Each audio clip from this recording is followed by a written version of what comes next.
So what's going on guys, Kids here and welcome back to a brand new video. For today I will show you the best updated monk build in Diablo Immortal. So at the start I will explain how to play this class, then we will look into the best skills, rotations and attributes that you want to use. Then later we will go over the awakening, best stones, where to use your paragon levels, and even which gems you want to use on your gear. And then lastly I will show you the best gameplay, so you would know how to get out your abilities, the highest damage possible and much more. So if this sounds interesting to you, then let's get right into it. So Monk in the endgame is an agile fighting class that in PvE can deal quick hits and does pretty nice DPS, resulting in a fast and melee fighting style that can kill huge amount of monsters in just few seconds. So as you can tell, the playstyle for this monk build is action-packed, and you will be able to use different skills together to create a bunch of devastating combos and much more. So then let's move over to the build, and at the start I will show you the best DPS build, and then later I will show you another second build, which you only want to use if you want to be a support or in a group. So with all of this said, for your first build you want to go with the Fist of Thunder, Mystic Strike, Exploding Palm, 7-sided Strike and Mystic Allies. So first of all, for the first ability we have the Fist of Thunder, and the skill will teleport you to a nearby enemy, and your character will unleash a rapid amount of punches that each deal damage. You can as well teleport after every third hit, then plus you get an ultimate ability, which is called the Lightning Flux. So when you activate it, your Fist of Thunder skill will be upgraded. So now you will be able to teleport to the enemy right away, and each one of your hits will generate a thunderstorm. Thunderstorms deal damage and knock the enemies away. And you also gain a shield which absorbs damage equal to 20% of your maximum HP. Overall, this is the best and most efficient single target skill that is useful to quickly move between groups of enemies and deal the highest damage possible. Then moving over to the second ability, which is the Mystic Strike, and this skill will dash your character forwards and leave a spirit behind that will return to you, pulling all enemies in its path and dealing damage. It can be used a maximum of 3 charges. Overall, this is the monk's #1 mobility skill and should be included pretty much in every single setup. It is amazing to speed up farming for easy content or to help out in dodging enemy attacks from dangerous monsters and much more. Then for the next ability we have the Exploding Palm, and the skill will attack enemies in one direction, damaging and inflicting bleeding on them for 5 seconds. Enemies that die while bleeding will explode, damaging nearby enemies for maximum of 2 charges. Overall, this is the monk's best AoE ability, and it's excellent at decimating big groups of weak enemies. So then for the next ability we have the 7-sided Strike, and this skill will dash rapidly between nearby enemies, striking 7 times and of course dealing damage each time. Overall, this is amazing skill because it has great mix of single target and AoE damage. Additionally, you become immune during its animation, so it can be used to dodge dangerous attacks and much more. And then lastly, the fifth ability is called Mystic Allies, that summons 2 spirits that fight by your side. They have 100% of your HP and deal damage with their basic attacks. Overall, this ability is amazing for single target boss fighting, and because of our legendaries, which I will show you in few seconds, we will be able to do huge amount of damage and reduce the cooldown by 40%.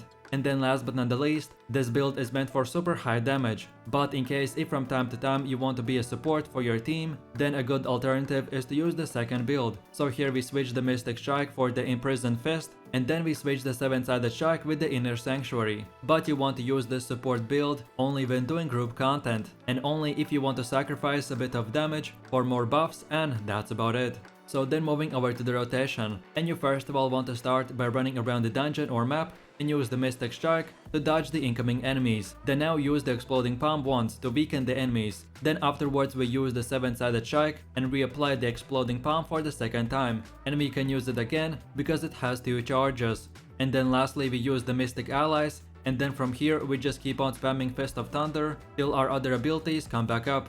And then moving over to your support rotation in groups, and this time you first of all want to start by using the Imprisoned Fist to stun the enemies, then now use the Exploding Palm, then afterwards use the Inner Sanctuary, then use the Mystic Allies to finish any leftover mobs or to distract enemies if your group ever gets in trouble, and then from here just keep on spamming the Fist of Thunder till your other abilities come back up. So then let's go over to the best monk attributes, and the main attribute that you want to get is Strength, and then secondary attribute is Fortitude. The way you do this is by using equipment that either way has Strength or Fortitude. And for your weapons, you first of all want to prioritize how much damage it does, and then secondary the attribute. So then moving over to your character, and this is how your gear should look like. So first of all, for your offhand, you want to get the Scalding Storm and socket in the Blood-Soaked Jade. We chose this item because of his perks that will give you Exploding Palm, now the option to inflict the chill effect on the enemies and slow them at the same time. And then if you awaken this item, then your Exploding Palm cooldown gets reduced by 10%. Then for the main hand, we want to go with the Rod of Echoes and socket in the Seeping Vial. Then for your perks, we get 15% cooldown reduction on the Mystic Ally skill, and if we awaken, then the skill life gets increased by 10%.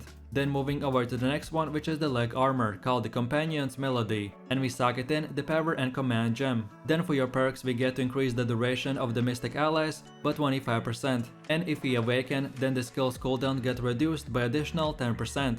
Then moving over to the shoulders, and we want to go with the Discipline's Weight and socket in the Fervent Fang gem. Then for your perks, we get to increase our 7-sided strike skill or 10% damage, and if you awaken, then the skill's cooldowns get reduced by 10%. Then for one of the last items, we have the chest armor called Breath of Incense, and we socket in the Berserker's Eye. Then for your perks, the 7-sided strike now can trigger an explosion, which will kill all bleeding enemies, and if you awaken, Exploding Palm cooldowns get reduced by 10%.